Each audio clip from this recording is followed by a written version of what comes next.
ప్రియ దేవుని బిడ్డలారా గమనించండి. ఈరోజు నేను మీతో మాట్లాడాలనుకున్న అంశం ఏంటి అంటే, పరిశుద్ధాత్మ దేవుని యొక్క పరిచర్య ఏంటి? What is the ministry of Holy Spirit God? పరిశుద్ధాత్మ దేవుడు త్రిత్వంలో భాగమై ఉన్నారనే విషయాన్ని మనం విన్నాం. అసలు ఆయన ఏం చేస్తారు? ఆయన ఎందుకు ఒక విశ్వాసిలో నివసిస్తారు? ఒక వ్యక్తి రక్షణ పొందిన తర్వాత, నేను పాపిని అని గుర్తించి యేసుక్రీస్తు ప్రభువును అంగీకరించిన తర్వాత పరిశుద్ధాత్మ దేవుడు ఒక వ్యక్తి హృదయంలోకి వచ్చి నివసిస్తారు. ఎందుకు ఆయన అలా నివసిస్తారు?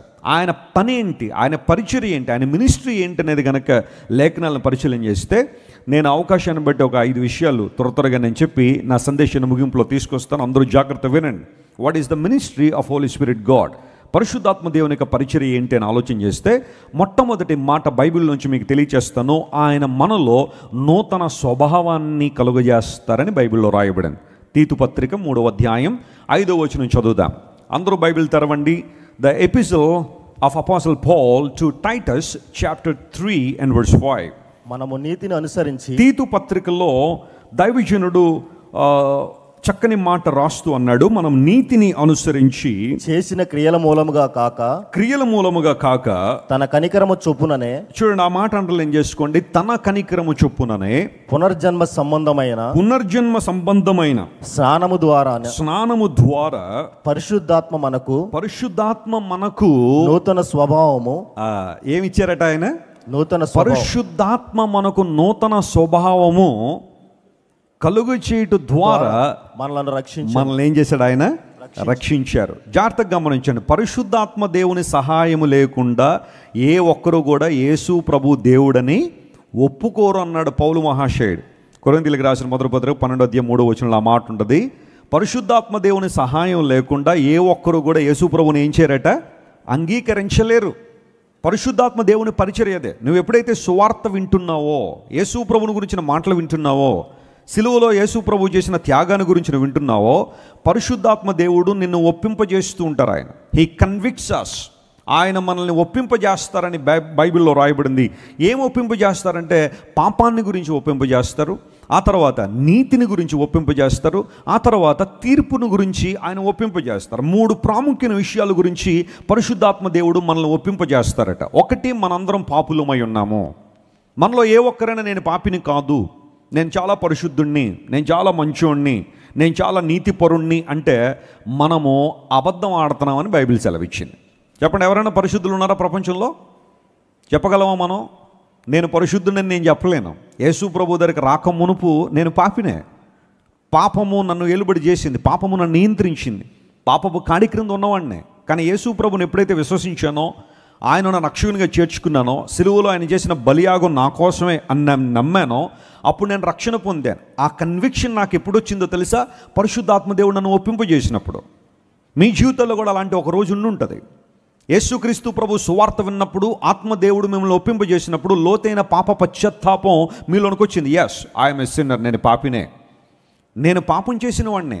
ఈ పాపంలో నేను చనిపోతే నరకంలోకి వెళ్ళిపోవాలి, కానీ నాకు రక్షకుడు కావాలి, నిత్యరాజ్యం కావాలని దేవుని వైపు మనం తిరిగిన ఆ రోజు పరిశుద్ధాత్మ దేవుడు మనల్ని ఒప్పింపజేశారు. కనుకనే యేసు ప్రభుని దేవునిగా మనం అంగీకరించాం. ఏ ఒక్కరు కూడా యేసు ప్రభు దేవుడని పరిశుద్ధాత్మ సహాయం లేకుండా చెప్పలేరని పౌలు మహాశయుడు కొరింథీ పత్రికలో రాశాడు. ఆయన ఒప్పింపజేస్తాడు పాపాన్ని గురించి. పాపము నుండి మనల్ని విడిపించిన తర్వాత క్రీస్తు ప్రభు తన నీతితో మనల్ని నింపాడు. We are filled and imputed by the righteousness of God. మన నీతి కాదు కానీ దేవుని నీతితో మనం నింపబడ్డాం. We are covered by the righteousness of God. దేవుని నీతితో మనం కవర్ చేయబడ్డాం. అందును బట్టే దేవుని సన్నిధిలో మనం నిలవగలుగుతున్నాం. మన డబ్బు, మన హోదా, మన యొక్క రూపము, మన అంతస్తు, మనకున్న జ్ఞానం దేవుని సన్నిధిలో మనం నిలబెట్టలేదు. యేసు ప్రభు చేసిన బలియాగం ఉంది విశ్వాసం ఉంచడం ద్వారా నీతిమంతులుగా తీర్చబడ్డాం. కాబట్టే the righteous shall live by faith. క్రీస్తు ప్రభు ముందు మనం నిలబడగలుగుతున్నాం. ఆయన తండ్రిని పిలిచి ప్రార్థన చేయగలుగుతున్నాం. నీతిని గురించి ఒప్పింపజేశారు, ఆ తర్వాత తీర్పును గురించి ఒప్పింపజేశారు. ఒకవేళ గనక పాపినని గ్రహించి యేసు ప్రభుని అంగీకరించకపోతే, క్రీస్తు ప్రభుని ఆశ్రయించకపోతే, అలాంటి వారికి తీర్పు దినం ఒకటి ఉంది, విమర్శ దినం ఒకటి ఉంది. ఆ తీర్పులో ప్రతి ఒక్కరు నిలబడాల్సిందే. The gospel is all about how man has fallen into sin, and how Jesus offers righteousness by his death on the cross of Calvary, and how we can escape the judgment that is coming upon the world. ప్రపంచం మీదకి రాబోతున్న తీర్పును మనం ఎలా తప్పించుకోవాలో తెలియజేస్తుంది పరిశుద్ధ గ్రంథం. అదే సువార్త. పరిశుద్ధాత్మ దేవుడు ఈ 3 విషయాల్లో మనం ఒప్పింపజేసినప్పుడు మనం యేసు ప్రభువును సొంత రక్షకునిగా అంగీకరించాం. అందును బట్టే పౌలు అన్నాడు, మనలో ఏ ఒక్కరూ కూడా నీతిని అనుసరించి చేసిన క్రియల మూలంగా రక్షణ పొందలేదు. ఎప్పటికీ చాలామంది క్రియల ద్వారా రక్షణ పొందాలని ఎన్నో ప్రయత్నాలు చేస్తున్నారు.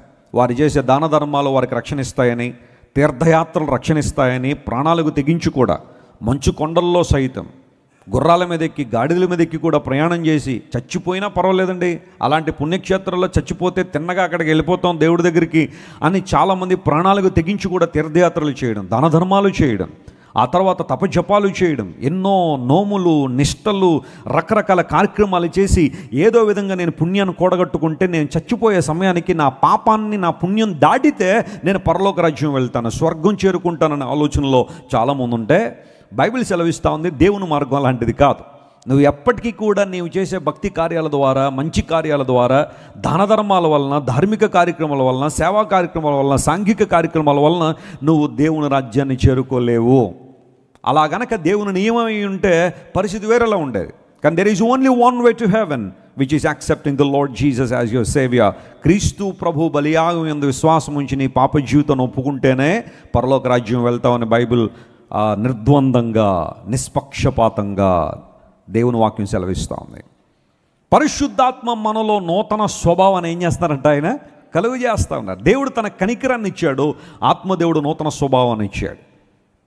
చూడండి, మనందరికీ ఒక స్వభావం ఉంటుంది. ఉంటుందా ఉండదా? ఎలా ఉంటుంది స్వభావం?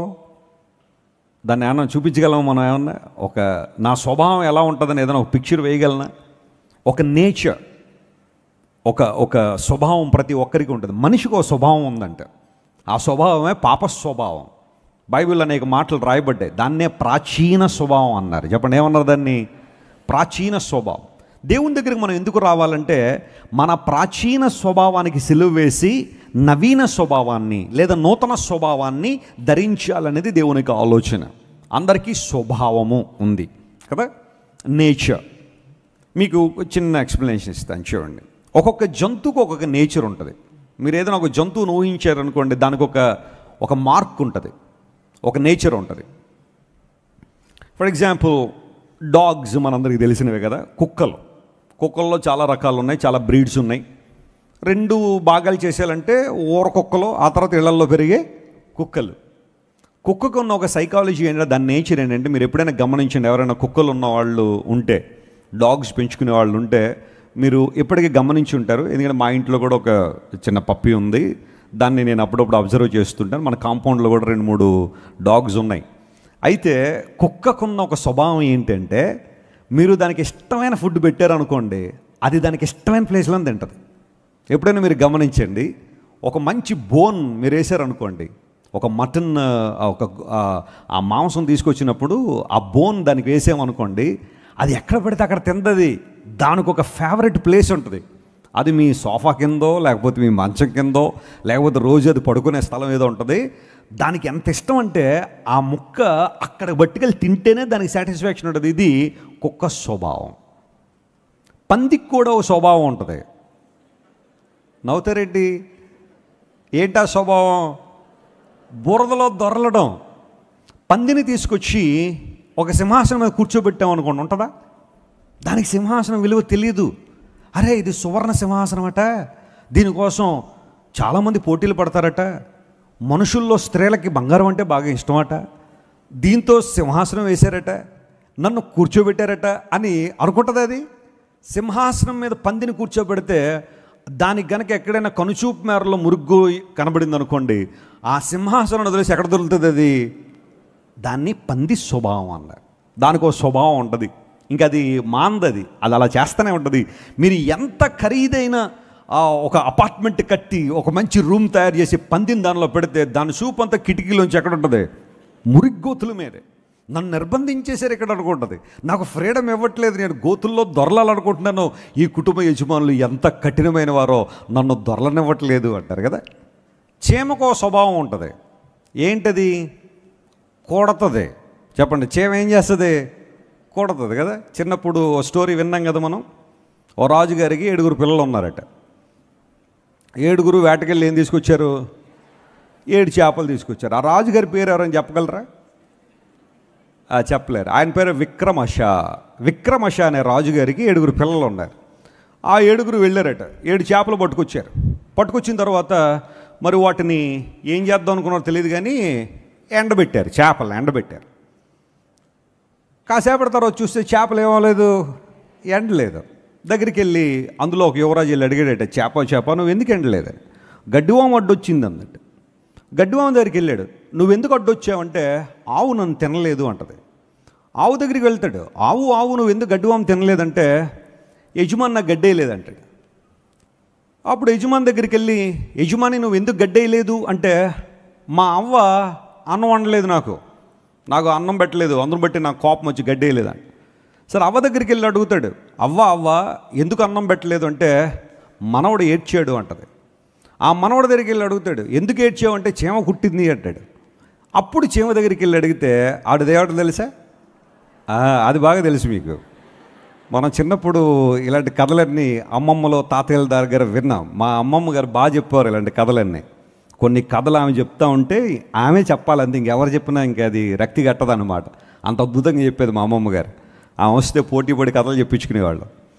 ఆ సందర్భంలో ఆ పిల్లవాడిని అడిగి ఆ చీమని అడిగితే ఎందుకు కుట్టావంటే నా బంగారు పుట్టలో చెయ్యి పెడితే వేలు పెడితే కుట్టరా అందట.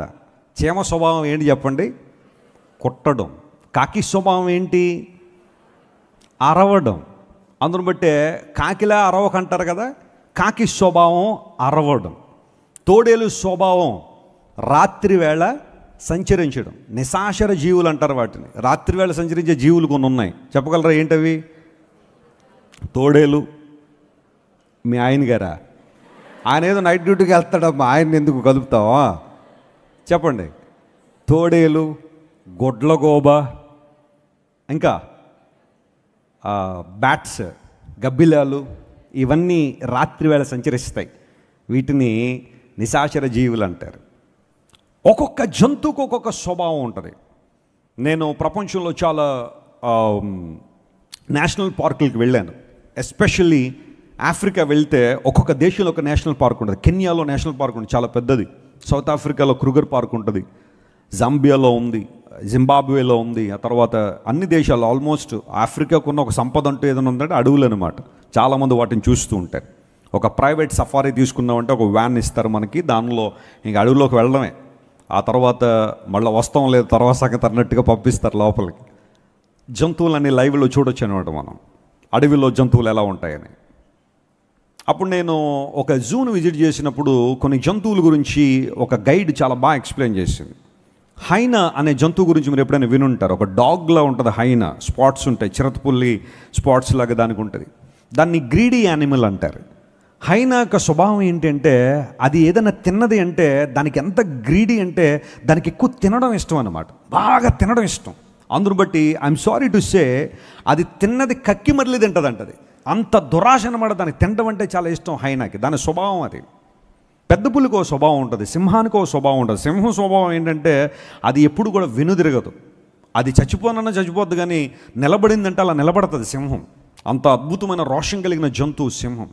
పాముకున్న ఒక లక్షణం ఏంటంటే అది అదును చూసి కాటేస్తూ ఉంటుంది, దాని విషయాన్ని మనుషుల్లో ఎక్కిస్తూ ఉంటుంది. ఒక్కొక్క జంతువుకు ఒక స్వభావం ఉన్నట్టుగానే మనిషిలో కూడా ఒక స్వభావం ఉంది. అదేంటో తెలుసా? ఏ కులమైనా, ఏ మతమైనా, ఏ జాతి అయినా, ఏ ప్రాంతమైనా, ఏ దేశమైనా, ఎలాంటి సాంఘిక పరిస్థితుల్లో మనిషి ఉన్నా ఒక స్వభావం మాత్రం మనిషిలో ఉంది. అదే బైబిల్ సెలవిస్తూ ఉంది, అదే పాప స్వభావం. చిన్నప్పుడు మనందరం పద్యాలు చదువుకున్న మీలో చాలామంది తెలుసు. తల నుండు విషము ఫణికిని, ఆ తర్వాత వెలయంగ తోక నుండు వృచ్చికమునకు, తల తోక వెనక ఉండు కలునకు నిలువెల్ల విషము గదరా సుమతి. చిన్నప్పుడు చదువుకున్న పద్యమే కదా. పాముకి విషం ఎక్కడుంటుందట? తలలో ఉంటుంది. అందును బట్టే పాము కాటు వేసినప్పుడు ఆ కూరలు యూజువల్గా దాని నాలుక బయటికి తీస్తూ ఉంటుంది. మనం అనుకుంటాం అది కూరలు అనుకుంటాం, కానీ కూరలు అది కాదు.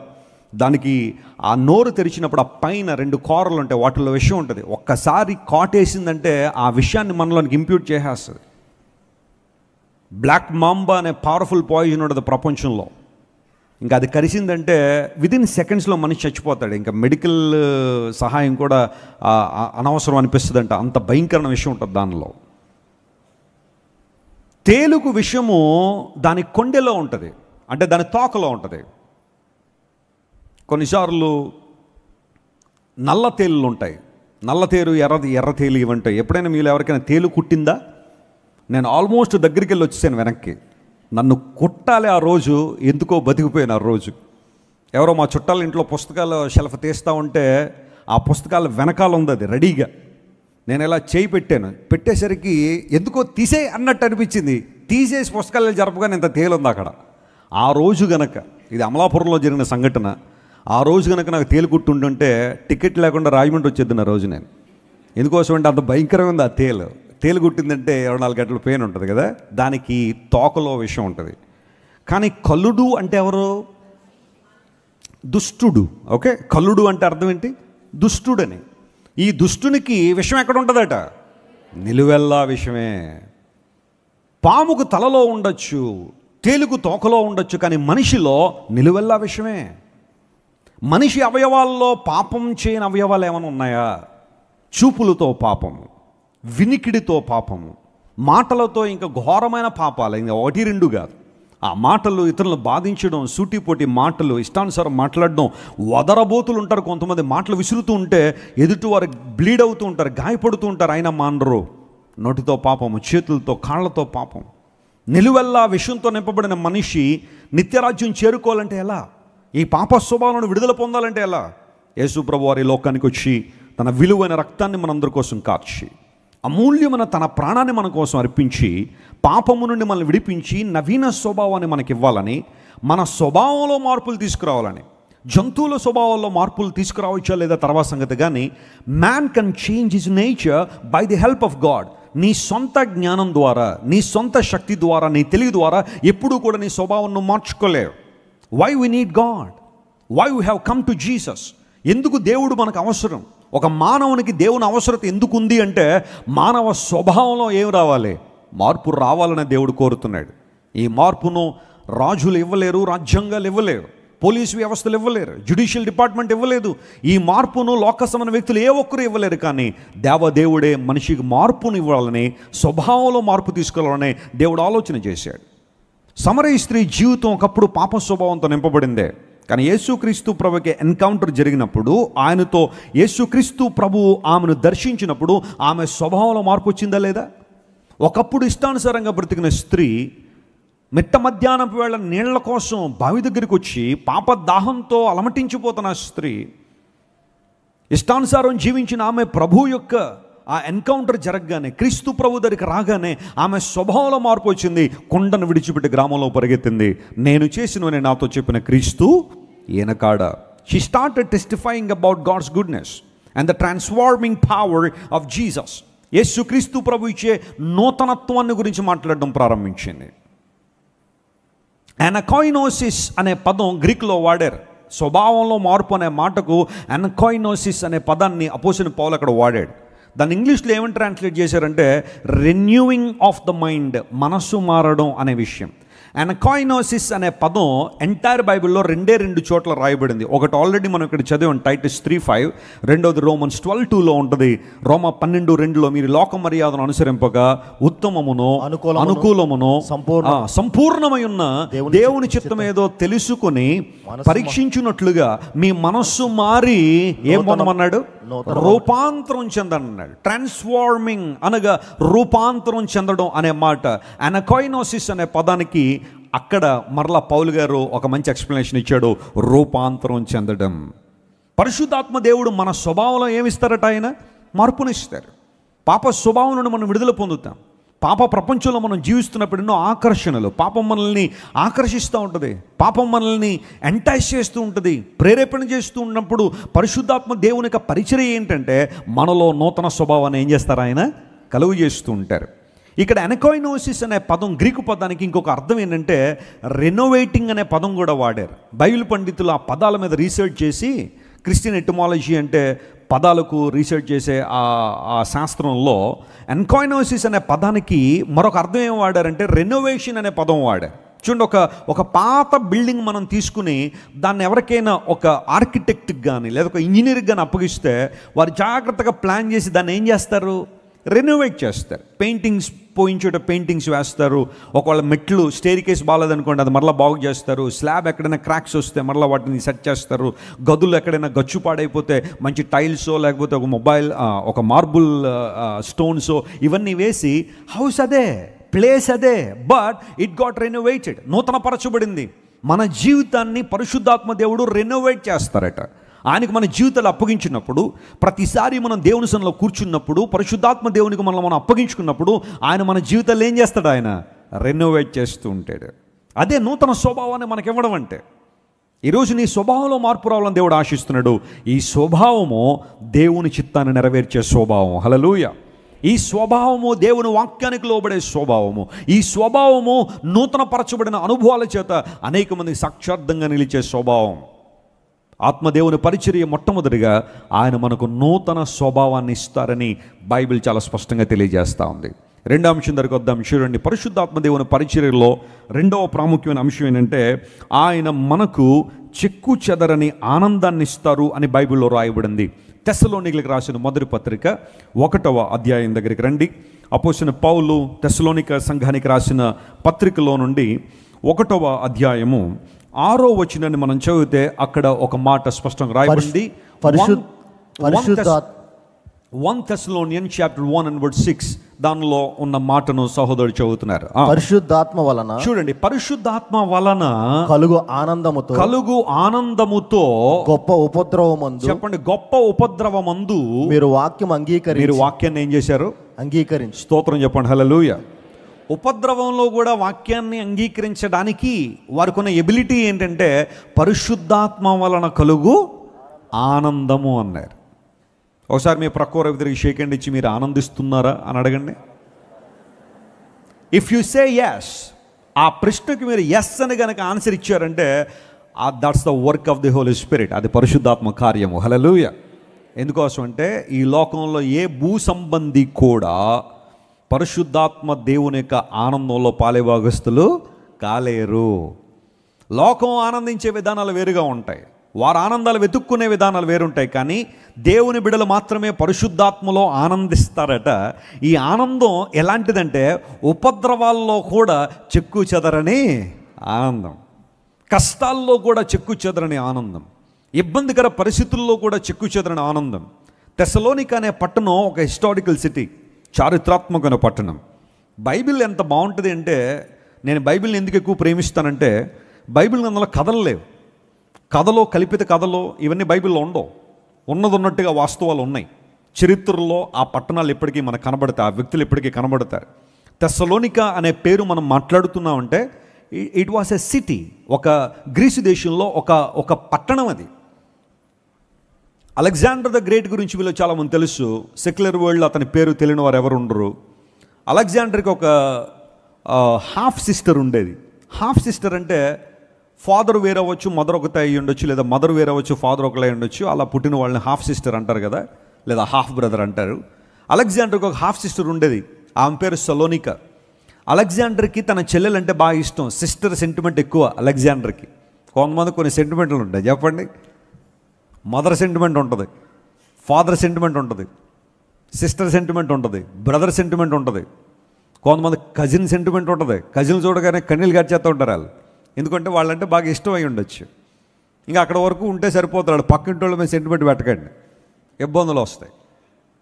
కొంతమంది ఎవరు చూసినా సెంటిమెంటే, ప్రతి ఒక్కళ్ళ మీద. వాళ్ళు కొంచెం ఏదన్నా వాళ్ళ కష్టం చెప్పుకోగానే జాలి పడిపోయి సెంటిమెంట్ ఫీల్ అయిపోతుంటారు చాలామంది. అది తర్వాత విషయం అనుకోండి. అలెగ్జాండర్కి సిస్టర్ సెంటిమెంట్ ఉండేది. సలోనిక పేరు మీద ఒక పట్టణాన్ని కట్టి దానికి పేరు పెట్టాడు తెస్సలోనిక అని. అందులో బట్టి తెస్సలోనిక అంటే అలెగ్జాండర్ సిస్టర్ నేమ్ అనమాట, ఆ పట్టణం పేరు. అక్కడ చాలా సంవత్సరాల తర్వాత సువార్త ప్రకటించబడినప్పుడు సంఘం ప్రారంభించబడింది. ఆ సంఘానికి పౌలు గారు 2 ఉత్తరాలు రాశాడు.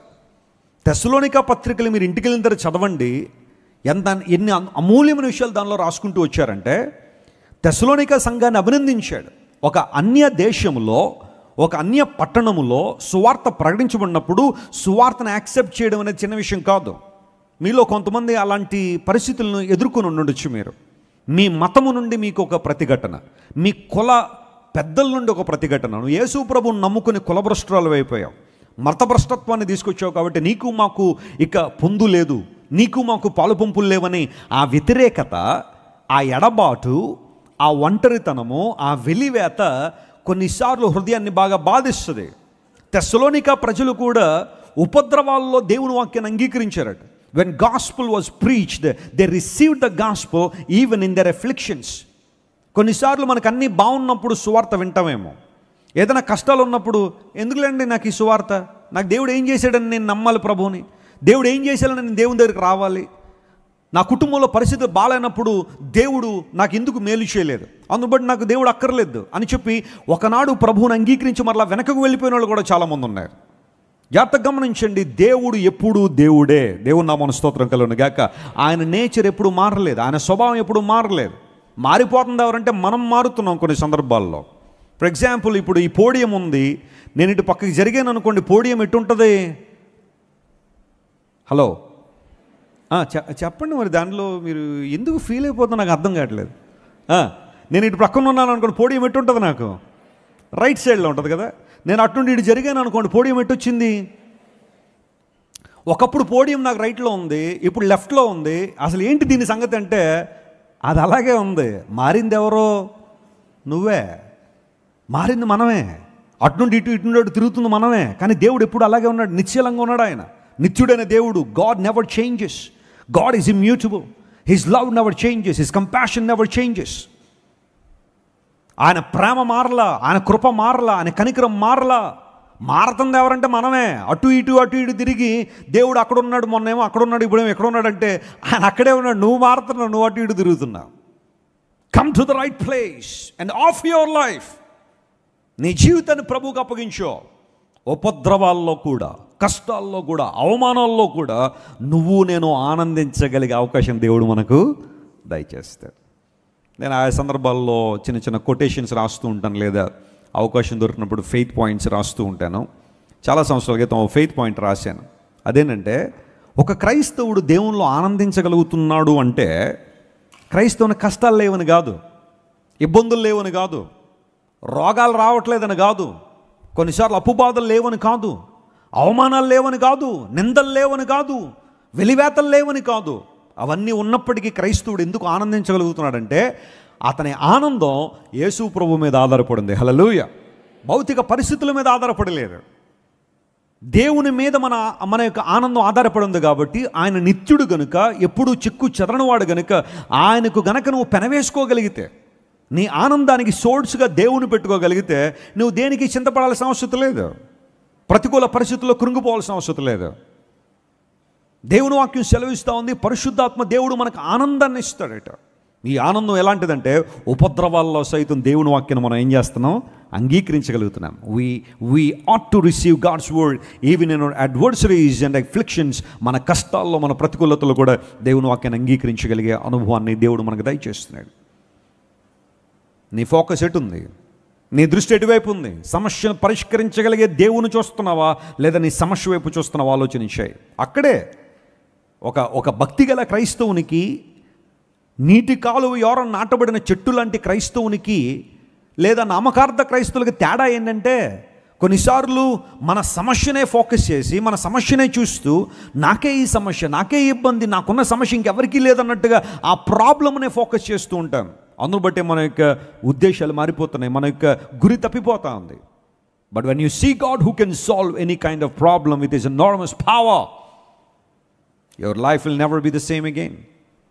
బైబిల్ గ్రంథంలో ఇశ్రాయేలు ప్రజలకి దేవుడు తన క్రియలు కనుపరిచాడట, కానీ మోషేకి దేవుడు తన మార్గాలు కనుపరిచాడని బైబిల్లో ఉంది. స్తోత్రం చెప్దాం ఒకసారి. Hallelujah. What is the difference? ఇశ్రాయేలు మనుషులే, మోషే మనిషే, కానీ వారికి క్రియలు ఎందుకు కనబడ్డాయి? మోషేకి మార్గం ఎందుకు కనబడింది?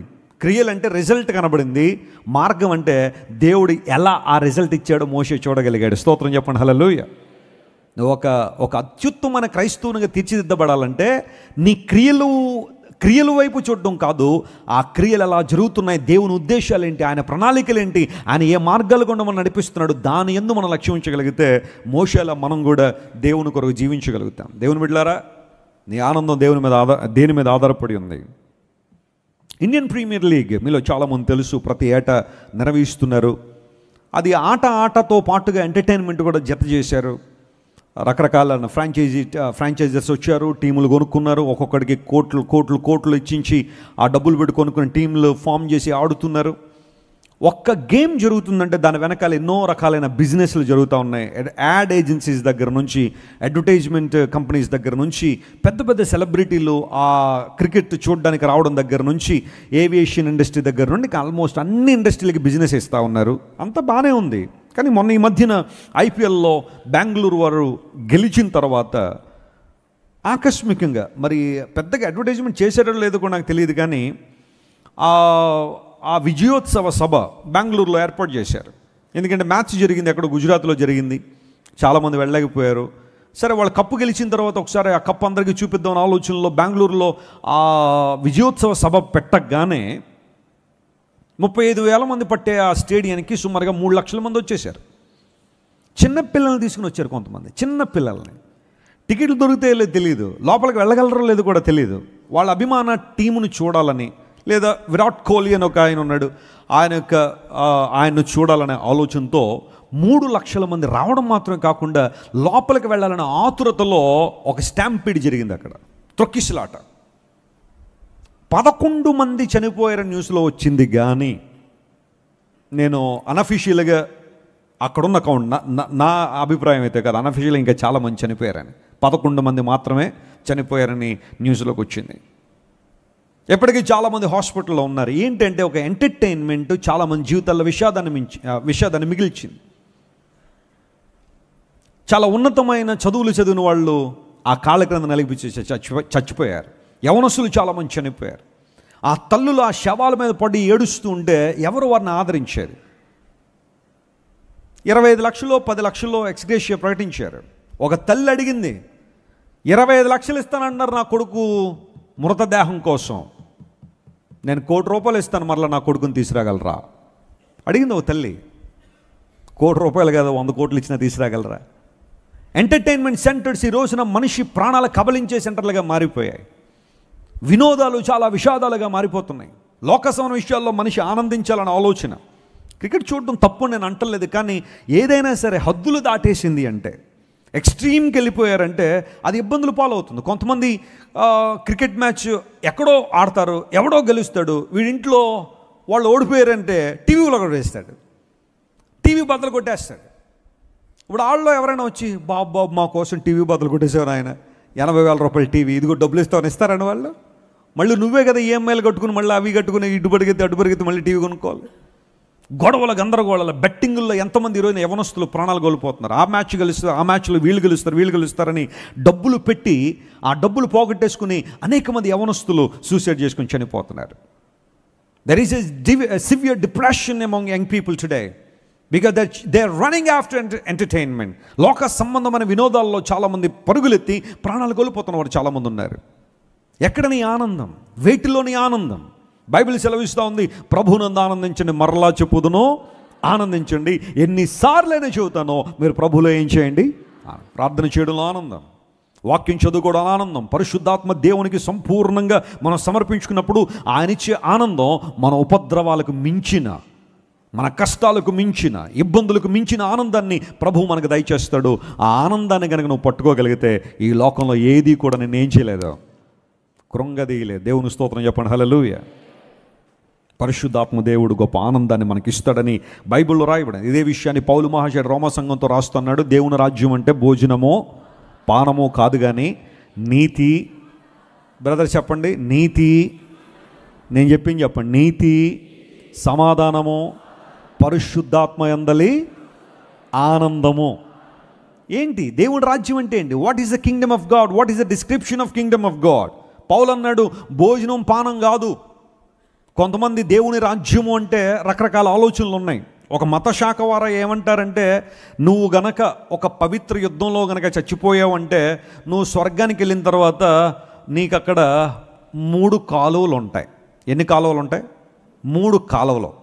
ఒకటి పాల కాలువ, పాలు ప్రవహిస్తూ ఉంటాయి, ఏదో తాగడమే. రెండవది నీటి కాలువ. మూడవది లిక్కర్ కాలువ.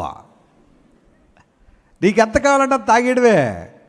నువ్వు గనక ఈ లోకంలో ఈ ఆనందాలు వద్దు అనుకుని త్యజించి ఏదన్నా ఒక పవిత్ర యుద్ధంలో చచ్చిపోయావంటే నీకు అక్కడ ఆ లిక్కర్ కాలువ పక్కన నీకు కుర్చీ వేస్తారు. ఇంక నువ్వు తాగడం అనుకోండి. చాలా కొన్ని మత శాఖల వారు ఏం చెప్తారంటే పరలోకం అంటే స్వర్గం అంటే ఏంట్రా, ఇక్కడ ఒక భార్యే సర్దుకుని అలా బతికేవు.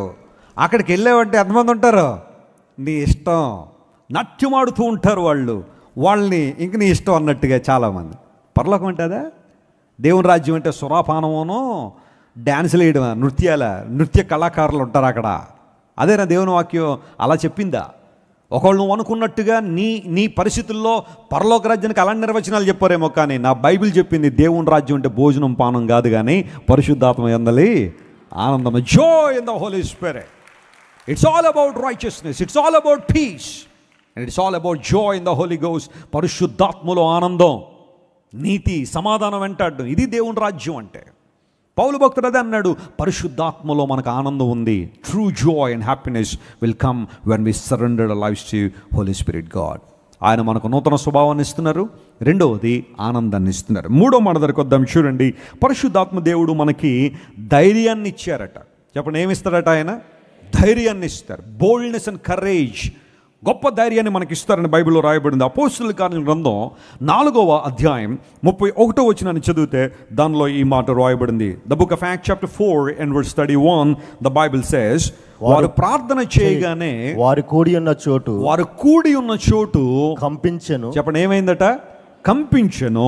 అప్పుడు వారందరూ పరిశుద్ధాత్మతో నిండిన వారై దేవుని వాక్యాన్ని ధైర్యముగా బోధించిరి. చెప్పండి, ఎలా బోధించారట? అంటే పరిశుద్ధాత్మతో నింపబడిన వారు ఏం కలిగి ఉన్నారని ఉంది అక్కడ? ధైర్యాన్ని కలిగి ఉన్నారు. దేవుని స్తోత్రం చెప్పండి ఒకసారి. హల్లెలూయా. నువ్వు ప్రతి చిన్నదానికి భయపడుతున్నావు. నువ్వు ఏమనాలి? నిన్ను ప్రభు దగ్గరికి వచ్చి ప్రతి చిన్నదానికి భయమే. ఎవరైనా ఇంటి ముందు మిరపకాయ వేశారంటే ఇంకా రాత్రి నిద్ర పట్టట్లేదు నీకు. ఎవరో మిరపకాయ వేసేసారండి, కొంచెం బాగుంటే తీసుకొచ్చి పోపులో వేసేదాన్ని కడిగేసి, ఇబ్బంది లేదు. నిమ్మకాయలు వేశారండి మా ఇంటి ముందు 3 అండి, ఏమవుద్ది నిమ్మకాయలు? ఏమవదు. మా ఇంటి ముందు గుమ్మడికాయ పడేశారండి. కొంతమంది ఉంటుంది వాళ్ళ ఇంట్లో దిష్టి అంతా తీసి పక్కింట్లో వేసేసి ఇప్పుడు ఎవడు తొక్కుతాడా జాగ్రత్త, సాతానుగాడు తొక్కుతాడు నిన్ను ఒకరోజు. ఎవరు తొక్కితే వాళ్ళ మీద పోద్దన్నట్టుగా ఆలోచన. ప్రభువులోకి వచ్చి కూడా కొంతమంది ఇలాంటి భయాలు. మా పిల్లవాడు రాత్రి ఉలిక్కి పడ్డాడండి, అందును బట్టి ఏమన్నా తాడు ఉంటే ఇవ్వండి అని తాళ్ళు కట్టించుకునే వాళ్ళు లేరంటారా? దేవుని మందిరంలోకి వచ్చేప్పుడు వాటిని కప్పేస్తారు కొంతమంది. ఫుల్ హ్యాండ్ షర్ట్లు వేసో లేదా ప్యాంట్లు కొంచెం పొడిగి వేసో ఏదో విధంగా తాళ్ళు కప్పేయాలని. ఎందుకు ఆ తాళ్ళు కట్టుకుంటారు చాలామంది అంటే ధైర్యంగా ఉంటుందట ఆ తాడు కట్టగానే. కొంతమంది కొన్ని రకాల ఉంగరాలు ధరిస్తూ ఉంటారు. ఉంగరాలు ధరించడం తప్పు నేను అంటల్లా. క్రైస్తవ వివాహంలో కూడా అప్పుడప్పుడు రింగ్స్ ఎక్స్చేంజ్ చేసుకుంటారు. I'm not against wearing rings. కానీ కొంతమంది పర్టికులర్గా మాకు ఆ రంగే, ఎందుకంటే ఆయన చెప్పారండి. ఎవరండి? గురువుగారు చెప్పారండి.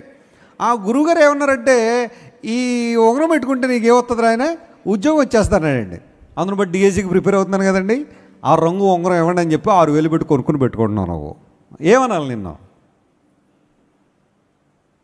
ఏది నీ విశ్వాసం? ఎవరి మీద నీ నమ్మకం? నువ్వేదో ఒక రంగు ఉంగరం పెట్టుకున్నంత మాత్రం నీ దశ తిరిగిపోద్దా? నీ బతుకు బాగైపోద్దా?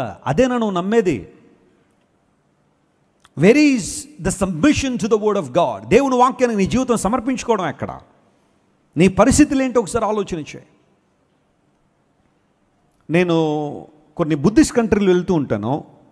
వియత్నాం కావచ్చు, కంబోడియా కావచ్చు, బర్మా కావచ్చు, అండ్ దెన్ థాయిలాండ్ కావచ్చు. ఈ దేశాలన్నీ కూడా బుద్ధిస్ట్ ఇన్ఫ్లుయెన్స్ కంట్రీస్. ఇవన్నీ కూడా సింగపూర్, మలేషియా, ఈ దేశాలన్నీ కూడా. నేను ఒకసారి కంబోడియా అనే దేశం వెళ్ళినప్పుడు అక్కడ ఒక ఆయన కంబోడియా అంతా తీసుకెళ్తున్నాడు, చూపిస్తూ ఉన్నాడు. అద్భుతమైన దేశమే కానీ చాలా ట్రాజడీ ఉంటుంది ఆ హిస్టరీలో. ఒక భయంకరమైన వధ ఆ ప్రాంతంలో జరిగింది. ఆ సందర్భంలో అక్కడ కొన్ని బుద్ధిస్ట్ టెంపుల్స్ ఉంటే ఒకసారి వెస్లీ గారు అలా చూడ్డానికి రండి అని అనగానే నేను బయట నుండే చూస్తూ ఉంటే లోపలికి చాలామంది వారికి ఇష్టమని పట్టుకెళ్తారు లోపలికి. నేను అడిగాను, ఎందుకు తీసుకెళ్తారంటే అక్కడ బుద్ధుని విగ్రహం దగ్గర వాటిని పెడతారండి అన్నాడు. తీరా చూస్తే ఏం పట్టుకెళ్తున్నారు తెలుసా?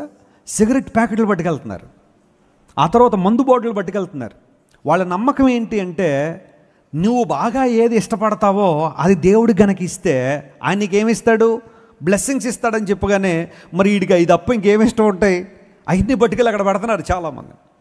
అంటే మేలు జరుగుద్ది అనుకుంటే, మంచి జరుగుద్ది అనుకుంటే, కష్టాలు పోతాయి అనుకుంటే మానవుడు ఇలాంటి పనులు ఎన్ని చేయడానికైనా సిద్ధమే, ఏది చేయడానికైనా సిద్ధమే. నీ ధైర్యం ఎవరు, నీ ధైర్యం ఎవరి మీద ఆధారపడి ఉంది. ఏదో విషయంలో ఎవరో నేను భయపడతారు, ఏదో ఒక విషయంలో మీ ఇంటి మీద అది ఉందనో, లేకపోతే మీ ఇంటి వాస్తు బాగాలేదనో, మీ ఇల్లు పక్కింటి కన్నా కొంచెం కింద ఉందనో, లేదా రోడ్డు ఎక్కడ ఉందనో, గుమ్మం అక్కడ ఉందనో, కిటికీ అక్కడ ఉందనో, బాత్రూమ్ అక్కడ ఉందనో, కిచెన్ అక్కడ ఉందనో, పొయ్యి ఎక్కడ ఉందనో, అది ఎక్కడ ఉంది, ఇది ఎక్కడ ఉంది, నీకు కీడు జరిగిపోతుందని భయపడుతుంటే ఎక్కడ పరిగెడుతున్నావు నువ్వు? ఏమి నమ్ముతున్నావు? గంటలు గంటలు దేవుని వాక్యాన్ని వింటావు, కానీ వాక్యానికి లోబట్టలేదు నువ్వు. అలాంటి విషయాల్లో ఒక్క మాట అనగా నీకు రాత్రి నిద్రపడదు అమ్మగారికి భయం భయం భయం భయం. దేవుని బిడ్డ వినో, పరిశుద్ధాత్మ దేవునికి నువ్వు సంపూర్ణంగా నువ్వు సమర్పించుకున్నప్పుడు ఈ లోకంలో నిన్ను నన్ను భయపెట్టేది ఏది లేదు, ఎవరో ఉండరు. దేవుని నామమున స్తోత్రం కలుగునుగాక. కారణం ఏంటో తెలుసా? ఆయన ఉన్న హృదయంలో ఏముందట? ధైర్యంతో వారు దేవుని వాక్యాన్ని ఏం చేశారో బోధించారు. రాళ్లతో కొట్టే సమాజం మధ్యలో, కొరడాలతో కొట్టే సమాజం మధ్యలో, భయంకరంగా చెరసాలలో పెట్టే సమాజం మధ్యలో వారు నిలబడి ధైర్యంగా దేవుని వాక్యం బోధించారంటే ఎక్కడి నుండి వచ్చింది ఆ ధైర్యం? ఎక్కడి నుండి వచ్చింది ఆ బలం? ఎక్కడి నుండి వచ్చింది ఆ రోషం దేవుని కోసం? అంటే పరిశుద్ధాత్మ దేవుడు వారి హృదయాల్లో ఉన్నారు కాబట్టి దేనికి వారు ఏం చేయలేదు, భయపడలేదు. కొంతమందికి కొన్ని రకాలైన పానిక్ అటాక్స్ ఉంటాయి. ఏదో వారి జీవితాల్లో ఏదో ఒక సంఘటన జరుగుద్ది, ఆ సంఘటన జరగగానే మరలా అదే పునరావృతం అవుతుందేమో అన్న పానిక్ అటాక్స్ ఉంటాయి. ఒక ఆమె నాకు చెప్పింది, వాళ్ళ తండ్రి గారు ఏదో ఒక రోజు చనిపోయారట. ఆమెకు ఆ రోజు అంటే ఇష్టం ఉండదు. ఆ రోజు రాగానే టెన్షన్ వస్తుంది. వాళ్ళ నాన్నగారు చనిపోయారు కాబట్టి ఆ రోజు ఏమన్నా అయిపోద్దేమో, మరలా నాకు ఏమన్నా జరిగిపోద్దేమో, ఏదైనా కీడు వచ్చేస్తుందేమోనని ఆ క్యాలెండర్ కొనగానే ఆ డేట్ని కట్ చేసేస్తారట. అంత భయం అనమాట ఆ రోజు అంటే. ఇలాంటివి చాలా ఉన్నాయి. నేను ఎవరిని చెప్పాలన్న ఉద్దేశం కాదు. బైబిల్ సెలవిస్తూ ఉంది, నువ్వు దేనికి భయపడాల్సిన అక్కర్లేదు. యెహోవా నాకు వెలుగును, నాకు రక్షణ అయి ఉన్నాడు, నేను ఎవరికి? దేవుడు నాకు వెలుగుగా రక్షణగా ఉన్నాడు, నేను ఎవరికి భయపడతాను? ఒకసారి ఒక కుమారుడు తండ్రిని అడిగాడట, డాడీ నీకు టైగర్ అంటే భయం అన్నాడట. భయం లేదురా. లయన్ అంటే భయమా? భయం లేదురా. ఎలిఫెంట్ అంటే భయమా? భయం లేదురా. జిరాఫ్ అంటే భయమా? భయం లేదురా. క్రొకడైల్ అంటే భయం? భయం లేదురా అని ఈయన అడుగుతున్నాడు, ఆయన చెప్తున్నాడు. చివరిలో తండ్రికి కొంచెం అసహనం అనిపించి చాలా అడిగిన తర్వాత, ఎరా ఇన్ని అడుగుతున్నావు ఏంటంటే, ఆ పిల్లవాడు ఇంత ఉన్నాడు, ఆడంటున్నాడు నువ్వు మమ్మీకి తప్ప ఎవరికి భయపడతావో తెలుసుకోవాలని ఉందన్నానంట. చెప్పండి, మమ్మీకి తప్ప ఎవరికి భయపడతావో తెలుసుకోవాలని. అంటే కొన్ని కుటుంబాల్లో స్త్రీలు ఏం చేస్తున్నారు చెప్పండి, భర్తల్ని భయపడేస్తున్నారు. మీరు టెర్రర్ క్రియేట్ చేసేవాళ్ళు ఉంటారు. మీరు కాదులేండి, బయట వాళ్ళ గురించి మాట్లాడారు. మీరు అందరూ చాలా మంచివాళ్ళు. మన క్రైస్ట్ స్టడీ సెంటర్లో స్త్రీలకు ఒకసారి చెప్పలు కూడా ఆయన చాలా మంచివాళ్ళు. వాళ్ళు ఎవరిని ఇబ్బంది పెట్టరు. బయట వాళ్ళ గురించి మాట్లాడుతుందండి. భర్తలను ఏం చేస్తారు, కొంతమంది భయపడుతూ ఉంటారు. పాస్టర్ గారు వస్తారు, ప్రార్థన చేసిన తర్వాత 5,000 కానుక తీస్తాడు బయటికి, పాస్టర్ గారికి ఇద్దామని. కన్నుతో ఒక్కసారి అలా సైగ చేసిందంటే 5,000 కాస్త 5 రూపాయలు అయిపోతాయి. అయ్యగారు, దేవుడు హృదయాన్ని కదండి చూస్తున్నాడు, మనం ఎంత ఇచ్చామనేది ఏముందండి, కొంచెం 5 రూపాయలు సేవలో బలంగా వాడేయండి. 5 రూపాయలు అంటే ఏం చేయాలంటే సేవలో ఏమవుతుందని ఈ రోజున 5 రూపాయలు. ఎవరైనా అడుక్కునే వారికి 5 రూపాయలు ఇస్తే 50 రూపీస్ కావాలంటే నేను ఇస్తానంటున్నారు వాళ్ళు. అలా అయిపోయింది. వాళ్ళు కూడా డెవలప్ అయిపోయారు ఈ రోజుల్లో. రకరకాల భయాలు మనిషిని వేధిస్తున్నాయి ఈ రోజుల్లో. పరిశుద్ధాత్మ దేవుడు ఏ హృదయంలో అయితే ఉంటారో, ఏ జీవితంలో అయితే ఉంటారో బైబిల్ సెలవిస్తూ ఉంది, వారి ధైర్యంతో ఏం చేశారట. ఒకప్పుడు పేతురుకి ధైర్యం ఉందా? ఒకప్పుడు ఇదే పేతురు ప్రజల మధ్య నిలబడి ఈరోజు ఇంత గంభీరంగా మాట్లాడుతున్నాడంటే, దేవుని కోసం వాడబడుతున్నాడంటే ఒకనాడు ఈ ధైర్యం ఉందా? ఒక చిన్న యవనస్తురాల దగ్గర కూడా ఏం చేశాడు, అబద్ధం ఆడేశాడు. ఆ అబద్ధం కూడా ఎంత భయంకరమైంది అంటే, నాకు యేసు ప్రభు అంటే ఎవరో అసలు తెలియదండి. He denied Jesus for 3 times. ప్రాణభయంతో విలవెల్లాడిపోయాడు పేతురు. ఒక యవనస్తురాలు అడిగింది, నువ్వు కూడా ఆయనతో పాటు ఉన్నావు కదా అంటే, నో, శపించుకుంటున్నాడంట. తన మీద తను ఒట్టు పెట్టేసుకుంటున్నాడట, నాకు ఆయనకు సంబంధం లేదని. అంత భయం ఎందుకు వచ్చేసింది పేతురు? కొన్నిసార్లు మనకు కూడా అలాంటి భయాలు వస్తాయి, అలాంటి ఆందోళనలు రావచ్చు, కలవరాలు రావచ్చు. అయితే బైబిల్ సెలవిస్తూ ఉంది, be filled with the Spirit of God. దేవుని ఆత్మ ద్వారా మనం నింపబడినప్పుడు, మరొక్కసారి మన జీవితాలు ప్రభువుకు సంపూర్ణంగా సమర్పించుకున్నప్పుడు దేవుడు ధైర్యాన్ని ఇస్తాడు, గొప్ప కార్యాలు జరుగుతాయి. నాన్నగారు చాలా విషయాలు చెబుతూ ఉంటారు. వారి సేవా జీవితంలో వారు కలుసుకున్న అనేక మంది దేవుని ప్రజలు దేవుని కోసం ఎలా వాడబడ్డారో. ఒరిస్సా రాష్ట్రానికి దగ్గరలో ఒక సహోదరి ఉండేవారు. ఆమె వైశ్య కుటుంబంలోంచి ప్రభువుని అంగీకరించి, ఆమె ఎప్పుడైనా బస్సులో ప్రయాణం చేస్తూ ఉంటే ఆ బస్సు వెళ్తుండగా ఆ ముందుకొచ్చి డ్రైవర్ సీట్ ఆ ప్రక్కకు వచ్చి అక్కడ నిలబడి బస్సులో వాళ్ళందరికీ సువార్త చెప్పేదట. ఎవరేమనుకున్నా నాకు అనవసరం, సువార్త చెప్పాలని ఆలోచన. బస్సు ఎక్కిందంటే ఆమె సువార్త చెప్పకుండా దిగేది కాదు. చాలామంది తిట్టుకునేవారు, అమ్మా ఏంటమ్మా ఈ మత ప్రచారం ఏంటి బస్సులో అని కొంతమంది వాదించేవాళ్ళు ఉన్నారు. అయినప్పటికీ కూడా అందులో 30-40 మందిలో ఒక్కరైనా దేవుని సువార్త వినాలనే ఆలోచనతో ఆ వేగంగా వెళ్తున్న బస్సులో నిలబడి సువార్త ప్రకటించేదట. ఉందా మనకు ఆ ధైర్యం? మన ప్రక్కింటోళ్ళకి మనం క్రైస్తవులని తెలిసిందా? 15 సంవత్సరాల నుంచి 10 సంవత్సరాల నుంచి ఆ ఏరియాలో ఉంటున్నావు, నీ వీధిలోళ్ళకి నువ్వు క్రైస్తవుడు అని తెలిసిందా? నువ్వు దేవుని బిడ్డ అని తెలిసిందా? తెలీదు. ఎందుకంటే మనం దేవుని మందిరానికి వచ్చిన బైబిలే తీసుకొచ్చిన దాన్ని రకరకాల ప్యాకింగ్లు చేసి జాగ్రత్తగా దేవుని సంతకి వచ్చిన తర్వాత అప్పుడు బయటికి తీస్తాం. ఎందుకంటే ఎవరైనా బైబిల్ చూశారంటే వీళ్ళు క్రైస్తవులేమో, దేవుని మందిరానికి వెళ్ళిపోతున్నారేమోనని. అది కూడా వాళ్ళు వచ్చి, సిస్టర్ గారు ఎక్కడికి వెళ్తున్నారండి? అలా బయటికి వెళ్తున్నామండి, ఆదివారం కదండి, బయటికి వెళ్తున్నాను దేవుని మందిరానికి అని చెప్పలేవా? దేవుని ఆరాధనకు వెళ్తున్నానండి, దేవుని ఇంటికి వెళ్తున్నాం. We are going to the house of God, that's where we worship him, we bow down before him, we consecrate our lives through the word of God, we submit our will to God. దేవునికి మా జీవితాలు సమర్పించి ఆయన ఆరాధించిన దేవుని మందిరానికి వెళ్తున్నాను. ఉందా ధైర్యం? పరిశుద్ధాత్మతో నింపబడి ధైర్యంతో దేవుని వాక్యాన్ని బోధించారట. కృపమ్మ అనే ఒక సహోదరి, ఒక ఆమె మన చర్చిలో ఉండేవారు. ఆమె ప్రభు దగ్గరికి వెళ్ళిపోయారు అనుకోండి. ఆమె ధైర్యానికి నేను చాలా సంతోషపడేవాడిని. ఎదుట ఎవరు నిలబడినా, ఈవెన్ మోడీ గారు నిలబెట్టిన 5 నిమిషాలు సువార్త చెప్పేది ఆయనకి. మనలాంటి వాళ్ళు ఎవరైనా ఆలోచన చేస్తాం ఆయనకి సువార్త చెప్పడానికి, ఎందుకంటే ఆయన రిసీవ్ చేసుకుంటారు లేదు తర్వాత సంగతి, ఆయనకు భాష వచ్చో లేదు తర్వాత సంగతి. కృపమ్మ నిలబెడితే మోడీ గారికి ఏదో ట్రంప్ గారు నిలబెట్టిన 5 నిమిషాలు సువార్త చెప్తుంది ఆయనకి. నోరు తెరిస్తే సువార్త.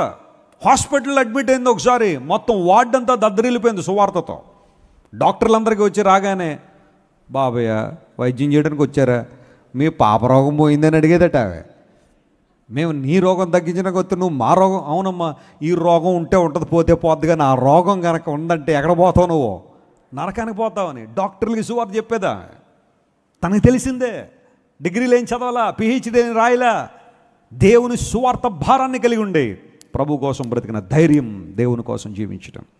When the Spirit of God comes upon you, you shall be filled with courage to open your mouth and to testify that the Lord Jesus is the living Savior. పరిశుద్ధాత్మ మనకు నూతన స్వభావాన్ని ఇస్తున్నారు, పరిశుద్ధాత్మ మనకు ఆనందాన్ని ఇస్తున్నారు. పరిశుద్ధాత్మ ఇక్కడ వారు ధైర్యంతో నింపబడి దేవుని సువార్త వారు ప్రకటించారని బైబిల్లో స్పష్టంగా రాయబడింది. అనగా పరిశుద్ధాత్మ ఏ జీవితంలో అయితే ఉంటారో వారు ధైర్యంగా బ్రతుకుతారు. దేవుని స్తోత్రం చెప్దాం. హల్లెలూయా. 4వ ప్రియులారా, 14వ అధ్యాయం యోహాను సువార్త 26వ వచనం చదువుతున్నాం. John the gospel chapter 14:26. దానిలో ప్రభువైన యేసుక్రీస్తు వారు మాట్లాడుతూ పరిశుద్ధాత్మ దేవుని గురించి ఇలా అన్నారు. యోహాను సువార్త 14వ అధ్యాయం 26వ వచనం చదువుతున్నాం. చదవండి. ఆదరణకర్త. అందరూ ఈ మాట నాతో చెప్పండి. ఆదరణకర్త. ఇంగ్లీష్లో ఏమన్నాడంటే కంఫర్టర్ అనే పదం వాడారు. కంఫర్టర్, ఆదరణకర్త అనగా తండ్రి నా నామమున పంపబో పరిశుద్ధాత్మ సమస్తమును మీకు బోధించి నేను మీతో చెప్పిన సంగతులన్నీ ఏం చేస్తారు? ఆయన మీకు జ్ఞాపకం చేస్తారు. స్తోత్రం చెప్పండి. హల్లెలూయా. పరిశుద్ధాత్మ దేవుని యొక్క పరిచర్య ఏంటి అంటే 4వ మాట మనం చదువుతున్నాము, ఆయన మనల్ని ఆదరించువాడు. స్తోత్రం చెప్పండి. హల్లెలూయా. ఆయన ఆదరణకర్త, ఈజ్ అ కంఫర్టర్. ఆయన మనల్ని కన్విక్ట్ చేస్తున్నారు. ఆ తర్వాత ఆయన మనల్ని ఆనందంతో నింపుతున్నారు. ఆయన సర్వసత్యములో నడిపించడానికి ఆయన మనకి ఎప్పుడు ఇష్టంగా ఉన్న ఆ దేవుడు ఇక్కడ రాయబడిన మాట, హీ ఈజ్ ద కంఫర్టర్. ఆదరించడానికి వస్తున్నాడు ఆయన. నేను మిమ్మల్ని అనాథలుగా విడిచిపెట్టట్లేదు, నా శాంతిని మీకు ఇస్తున్నాను. పరిశుద్ధాత్మ దేవుడు నేను ఏ సంగతులైతే మీకు బోధించానో వాటిని మరలా మీకు ఏం చేస్తాడు? ఆయన జ్ఞాపకం చేస్తారు అనే మాట. కొంతమంది ఈ రోజులు ఎలా తయారయ్యారంటే వారికి బైబిల్ అక్కర్లా, బైబిల్ చదవట్లేదు, వాళ్ళు దేవుని వాక్యం చదవకుండా ఏమనంటే పరిశుద్ధాత్మ నాకు నూతనమైన విషయాన్ని వాడు బోధించాడంటే. ఏం బోధించాడని పరిశుద్ధాత్మ నూతన విషయం? యేసు ప్రభు వారు నేను చెప్పిన విషయాలు మీకు పరిశుద్ధాత్మ చెబుతారంటే నువ్వు బైబిల్ చదవకుండా లేఖనాలను పరిశీలన చేయకుండా, వాక్యాన్ని ఒక్కసారి కూడా నువ్వు చదవకుండా, పరిశుద్ధాత్మ దేవుడు నాకు నూతన మర్మాలు బయలుపరుతున్నాడు అంటావు. ఏం బయలుపరిచాడు ఆయన? ఏం అర్థమైంది నీకు దేవుని వాక్యాన్ని గురించి? పరిశుద్ధాత్మ నూతన విషయాలు బయలుపరచురని అంటల్లా, కానీ యేసు ప్రభు చెప్పారు, నేను చెప్పిన విషయాలు మరలా ఆయన మీకు ఏం చేస్తారు? That's the priority. లేఖనాలను అనుసరించి పరిశుద్ధాత్మ దేవుడు మనతో మాట్లాడతారు. ఆయన మనల్ని ఆదరించే దేవుడు. స్తోత్రం చెప్పండి, హల్లెలూయా. ఈరోజు చాలామందికి ఏం కావాలి చెప్పండి? ఆదరణ అవసరమైంది, కంఫర్ట్ అవసరమైంది, ఓదార్పు అవసరమైంది, శాంతి సమాధానం అవసరమైనాయి. డబ్బులు ఉన్నాయి, బోల్డ్ డబ్బులు ఉన్నాయి చాలామంది, కానీ ఆదరణ లేదు. బంధువులు చాలామంది వారి చుట్టూ ఉన్నారు, కానీ ఎవరితో కూడా మనసు విప్పి మాట్లాడుకోలేరు. కుటుంబ సభ్యులు చాలామంది ఉండొచ్చు, నియర్ ఫ్యామిలీ, డిస్టెంట్ ఫ్యామిలీ అని రకరకాల ఫ్యామిలీలు చాలామంది ఉండొచ్చు, కానీ ఎవరి దగ్గర కూడా మనసు విప్పి మాట్లాడుకోకుండా లోపల కుమిలిపోయే వ్యక్తులు చాలామంది ఉన్నారు. రీసెంట్ స్టాటిస్టిక్స్ ప్రకారం, చాలా జాగ్రత్త వినండి, రీసెంట్గా వచ్చిన స్టాటిస్టిక్స్ ప్రకారం ప్రతిరోజు తిరిగే లోపల 125 మంది పురుషులు ప్రాముఖ్యంగా సూసైడ్ చేసుకుని చనిపోతున్నారట. 125 men are being committed suicide every day. ఏమైంది? పురుషులు అంత తీవ్రంగా కలిచివేయడానికి పరిస్థితి ఏంటి? వాళ్ళు కూడా 40 సంవత్సరాల లోపు ఉన్న వాళ్ళట. 30 నుండి 40 సంవత్సరాల లోపు ఉన్న పురుషులు రోజుకు 125 మంది. ఏ సమస్యో తెలియదు, ఎవరితో చెప్పుకోవాలో తెలియదు, ఎవరి దగ్గర హృదయాన్ని ఓపెన్ చేయాలో తెలియదు, ఆ ఫెయిల్యూర్ ఏంటో తెలియదు, ఆ బాధ ఏంటో, ఆ గ్రీఫ్ ఏంటో తెలియదు. లోపల మదనపడి ఇంకా హద్దులు దాటేసిన తర్వాత ఇంకా నా వల్ల కాదు అని భార్య పిల్లలను కూడా ప్రక్కన పెట్టేసి 125 మంది పురుషులు ప్రతిరోజు సూసైడ్ చేసుకుని చచ్చిపోతున్నారు. కారణం ఏంటంటే వాళ్ళని ఆదరించేవారు లేక. కుటుంబానికి వారు ఆసరాగా ఉంటున్నారు, భార్యకు ఆసరాగా ఉంటున్నారు, పిల్లలకి బాధ్యతగా ఉంటున్నారు, కానీ వారు ఎక్కడ ఆదరణ పొందాలో తెలియక, దేవుని దగ్గరికి రాలేక, పరిశుద్ధాత్మ దేవుని యొక్క సహాయాన్ని కోరుకోలేక చాలామంది అతి తీవ్రంగా నిరాశకు గురై ఆత్మహత్యలు చేసుకుని చచ్చిపోతున్న వాళ్ళు చాలామంది ఉన్నారు. జాగ్రత్త వినండి ప్రియులారా, ఆదరణ అందరికీ అవసరమే. అందును బట్టే పరిశుద్ధాత్మ దేవుడు ఆదరణకర్తగా ఉన్నాడని లేఖనాలను పరిశీలన చేస్తే అనేక మందిని తన వాక్యం ద్వారా, లేఖనాల ద్వారా దేవుడు మనల్ని ఆదరిస్తున్నాడని బైబిల్లో రాయబడింది. ఎప్పుడైనా సరే నువ్వు బాగా కృంగిపోయి ఉన్నప్పుడు, ఇది చాలా కష్టమే. ఎప్పుడైనా డిప్రెషన్లో ఉన్నప్పుడు బైబిల్ ఓపెన్ చేసి చదవడం చాలా కష్టమే, కానీ ఆ సిచ్యువేషన్లో కనుక నువ్వు చదవగలిగితే లేఖనాలు, ప్రతి మాటతో దేవుడు మనతో మాట్లాడతాడు. హల్లెలూయా. ప్రతి మాట దేవుడు మనతో మాట్లాడతాడు. ఆ టైంలో అసలు బైబిల్ ఓపెన్ చేయాలని అనిపించదు. ఏదో విధంగా బాధ మనమే భరించాలని ఎక్కడో చోట సోఫాలో కూలబడో, లేకపోతే ఎక్కడో చోట కూర్చునో కొంతమంది డిప్రెస్డ్ పీపుల్ ఉంటారు. డిప్రెషన్ అంటే కొన్నిసార్లు మనం కామ్గా ఉంటారు, లేకపోతే ఎవరితో మాట్లాడరు, అదొకలాంటి డిప్రెషన్ కాదంటలేదు. కానీ కొంతమంది చాలా హ్యాపీగా ఉన్నట్టు కనబడతారట మనుషుల్లో. ఇంక వాళ్ళని చూసి వీళ్ళకైతే ఇంకా కష్టాలు ఏమి లేవు అనుకుంటారట, కానీ లోపల వారికున్న డిప్రెషన్ ఏ ఒక్కరితో పంచుకోలేరు వాళ్ళు. అలాంటి విచిత్రమైన, అలాంటి విభిన్నమైన పరిస్థితులు కూడా కొంతమంది వెళ్తూ ఉంటారు. At that particular time can you come to God and talk to him. ప్రభు, నా పరిస్థితి నా వల్ల కావట్లేదు, బ్రతకడానికి ఒక ఆశ కూడా నాకు లేదు, ఈ పోరాటాన్ని నేను జయించలేకపోతున్నాను, ఈ సమస్య నేను జయించలేకపోతున్నాను, ఈ ఒత్తిడి నేను జయించలేకపోతున్నాను, ఒక సహాయం చేయ ప్రభు నువ్వు అడిగితే పరిశుద్ధాత్మ దేవుడు మనల్ని ఏం చేస్తాడట? ఆయన ఆదరిస్తాడట. ఆదరించే దేవుడు ఆయన. ఒక పాట ద్వారానో, ఒక మాట ద్వారానో, లేఖనాల ద్వారానో, లేకపోతే ఎవరో ఒకరు సేవకుల మాట ద్వారానో, లేదా నీ స్నేహితులు ఎవరో ఆ పర్టికులర్ టైంలో నీతో మాట్లాడడం ద్వారానో ఏదో విధంగా దేవుడు నీకు ఆదరణ దయచేస్తాడు. ఓదార్చే దేవుడు ఆయన. జోబ్ అనే దేవుని సేవకుడు ఢిల్లీలో ఉండేవారు. ఆయన అద్భుతమైన సేవ చేశారు. ఆయన టార్చర్ ఫర్ క్రైస్ట్ అనే ఒక పత్రికను రన్ చేస్తూ క్రీస్తు కొరకు శ్రమ పడుతున్నవారు అనేక మంది ఎలా దేవుని కొరకు శ్రమ పడుతున్నారు అవన్నీ రాస్తుండేవారు. మా నాన్నగారికి ఆ పత్రిక వచ్చేది, నేను కూడా చదివేవాడిని. టార్చర్ ఫర్ క్రైస్ట్ అని రిచర్డ్ ఉరుమ్బ్రాండ్ గారితో కలిసి ఆయన కొంతకాలం సేవ చేశారు. ఉరుమ్బ్రాండ్ అనగానే రుమేనియా దేశంలో అనేక శ్రమల మధ్య సేవ చేసిన దైవజనుడు. ఇన్ఫ్యాక్ట్ దేవుని మీద ఆధారపడి చేసే ప్రతి సేవకు కష్టాలు ఉంటాయి, ఇబ్బందులు ఉంటాయి, ప్రతికూలతలు ఉంటాయి. అలాంటి అనుభవాల్లో కూడా చాలామంది వెళ్ళిన వారే. జోబ్ గారు అద్భుతంగా దేవుని చేతిలో వాడబడుతున్నారు. ఆయన ఎక్కడ నిలబడితే అక్కడ అద్భుతమైన కార్యాలు జరుగుతున్నాయి. అనేక మంది ప్రభు సువార్త వింటున్నారు. ప్రభు కాడిని మొయ్యాలన్న ఆశతో ఆయన సువార్త ప్రకటిస్తున్న సందర్భంలో 22 సంవత్సరాల కొడుకు, వెరీ హ్యాండ్సమ్ యంగ్ మ్యాన్, చూడగానే చాలా చక్కగా, and is very good in spiritual life also. కేవలం భౌతికంగానే బాగున్నాడు చూడడానికి అంటలా, స్పిరిచువల్గా కూడా చాలా మంచి అబ్బాయి. ఎంబీబీఎస్ చదువుతున్న డెహ్రాడూన్లో, సెకండ్ ఇయర్ ఎంబీబీఎస్ చదువుతున్న సమయంలో ఒక రోజున కాలేజ్ బయటకు రాగానే గుర్తు తెలియని వ్యక్తులు ఒక బైక్ మీద వచ్చి పాయింట్ బ్లాంక్లో షూట్ చేసి చంపేశారు అబ్బాయిని. 22 సంవత్సరాల యవనస్తుడు. He was shot dead. He was brutally killed. ఈయన సేవ విధానం నచ్చక, ఈయన సువార్త విధానం నచ్చక, ఆయన ఏమీ చేయలేక ఆ కుమారుని చంపేశారు. ఆ కుమారుని పట్టుకుని ఏడ్చాడు. ఇంకొక 2 సంవత్సరాలు అయితే డాక్టర్ అవుతాడు, ఒక మెడికల్ మిషనరీగా వెళ్ళాలని అతని ఆలోచన. చాలా చక్కని యవనస్తుడు. అలాంటి వాళ్ళు చాలా తక్కువ మంది ఉంటారు ప్రపంచంలో, అంత సౌమ్యులు. ప్రాముఖ్యంగా బాయ్స్ అనగానే కొంచెం వారిలో ఒక విధమైన అనుభవాలు ఉంటాయి, కానీ కొంతమంది మాత్రం చాలా సాఫ్ట్ నేచర్ బాయ్స్ ఉంటారు కదా, అలాంటి వ్యక్తి. 22 సంవత్సరాల వయసులో అతను షూట్ చేసి చంపేశారు.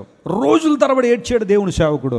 అయ్యా, ఎందుకు ఈ కష్టం నా జీవితంలో అనుమతించావు? నా కొడుకు లేకుండా ఉండలేకపోతున్నాను అయ్యా, నా కుమారుని చూడలేకుండా ఉండలేకపోతున్నాను. ఆ ఎడబాటును తట్టుకోలేకపోయాడు. ఆ ఎడబాటులో ఒక పుస్తకం రాశాడు. బహుశా నేను అనుకుంటాను ప్రపంచంలో అలాంటి సిమిలర్ సిచ్యువేషన్ గుండా వెళ్తున్న అనేక మందిని ఆదరించడానికి ఆ పుస్తకాన్ని దేవుడు అతని చేతుల మీదకి తీసుకొచ్చాడేమో. వై వై వై 3 మాటలు, ఎందుకు ఎందుకు ఎందుకు అనే పుస్తకం రాశాడు. Why sometimes the pure souls suffer? Why righteous people, they have to go to suffering sometimes? భక్తిగా ఉన్న, విశ్వాసంతో ఉన్న, చాలా చక్కగా ప్రభు కృపలో వర్ధిల్లుతున్న కొన్నిసార్లు ఎందుకు శ్రమ, డిప్రెషన్, యాంగ్జైటీ కొన్నిసార్లు ఎందుకు వస్తుంది? ఆ విషయం, ఆ బుక్ ఆయన రాసినప్పుడు ప్రపంచంలో కోట్లాది మంది శ్రమల్లో ఉన్నవారు దేవుని పొందడానికి కారణం ఆ సిచ్యువేషన్ కూడా అతను వెళ్ళాడు. అండ్ ఐఎమ్ షూర్ ఆ యవనస్తుడు, 22 సంవత్సరాల యవనస్తుడు చంపబడినప్పుడు ఆ వ్యక్తి పరలోక రాజ్యానికి వెళ్ళిపోయాడు, దేవుని దగ్గరికి వెళ్ళిపోయాడు. దేవుడు అతనికి ఎలాంటి ఆనందాన్ని కాంపెన్సేట్ చేయాలని చేస్తాడు ఆయన ఖచ్చితంగా. కానీ ఆ దైవజనుడు ఆ శ్రమ గుండా వెళ్ళినప్పుడు ఆయన రాసిన ఆ పుస్తకం ఈ రోజున లక్షలాది మందిని ఓదారుస్తుంది. అలాంటి సిమిలర్ సిచ్యువేషన్ గుండా వెళ్తున్న అనేక మందిని ఓదారుస్తుంది. చార్ల్స్ కౌమెన్ అని ఒక ఆమె భర్త మంచం మీద ఉన్నాడు 6 సంవత్సరాలు. ఒక చంటి పిల్లవాడికి ఎలాంటి పరిచర్య చేయాలి అలాంటి పరిచర్య చేయాలి. రోజు రోజుకి బక్క చిక్కిపోయి మంచానికి అతుక్కుపోయాడు భర్త.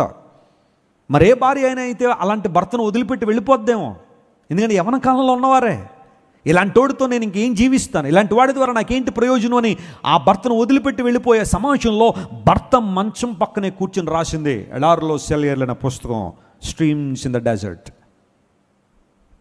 నేను చాలామంది రికమెండ్ చేస్తుంటాను ఆ పుస్తకాన్ని.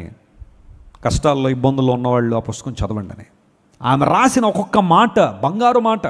ఎంత అద్భుతంగా మాటలు రాసుకుంటూ వచ్చిందంటే ఆమెకున్న కష్టం ఆమెను ఆశీర్వాద పదంలో నడిపించింది. అనేక దీవెనకరంగా మాత్రం 2 పుస్తకాలు రాసింది ఆమె, streams in the desert 2 parts. యూజువల్గా ఒక పార్ట్ మాత్రం జోబు సుదర్శన్ గారు ట్రాన్స్లేట్ చేశారు. అది ప్రపంచంలో చాలామంది తెలుగు వారు చదువుతూ ఉంటారు. అయితే మరొక పార్ట్ ఇంకా ట్రాన్స్లేషన్ అవ్వలేదు అనుకుంటున్నాను. అది కూడా అయి ఉంటే చాలా బాగుండేది. ఆదరించే దేవుడు ఆయన. కష్టాలు రావని కాదు, ఇబ్బందులు రావని కాదు, అవమానాలు రావని కాదు. కొన్నిసార్లు ప్రజలు నీవు చేయని విషయాలు నీ మీద నిందలేసినప్పుడు ఆ సమస్య ఎలా ఉంటుందంటే ఎంత మర్చిపోదాం అనుకున్నా అదే గుర్తొస్తూ ఉంటుంది, అదే మాటలు గుర్తొస్తూ ఉంటాయి.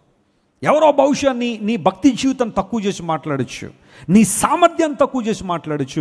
నీ ద్వారా మేలు పొందిన వారే, నీ చేతి అన్నాన్ని తిన్నవాళ్లే నీ చేతి వేళ్ళు కొరుకుంది అనే ప్రయత్నం చేస్తున్నప్పుడు అది సడన్గా గుర్తు రాగానే నిద్రలోంచి లేచి నిద్రపోదామని నిద్ర పట్టదు కొంతమందికి.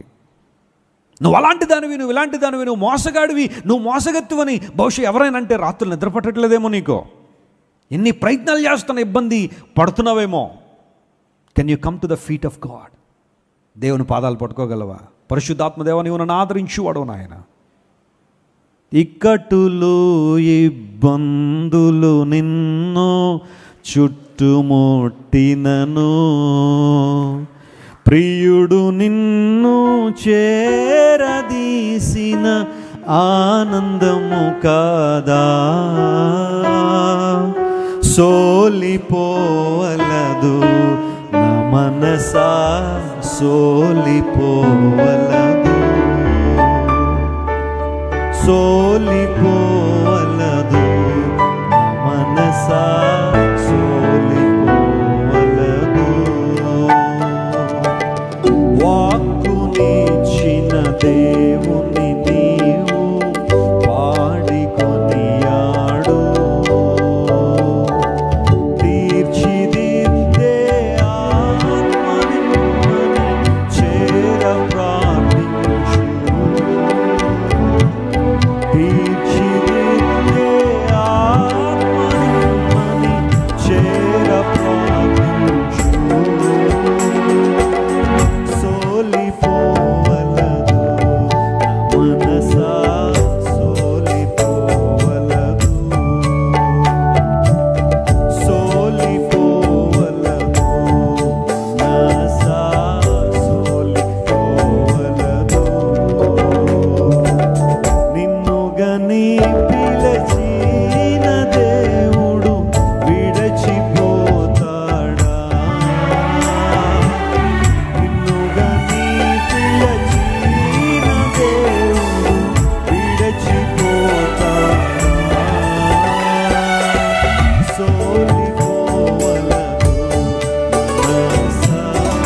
పరిశుద్ధాత్మ ఆదరణకర్తగా ఉన్నాడు. He is a comforter and he lifts you up.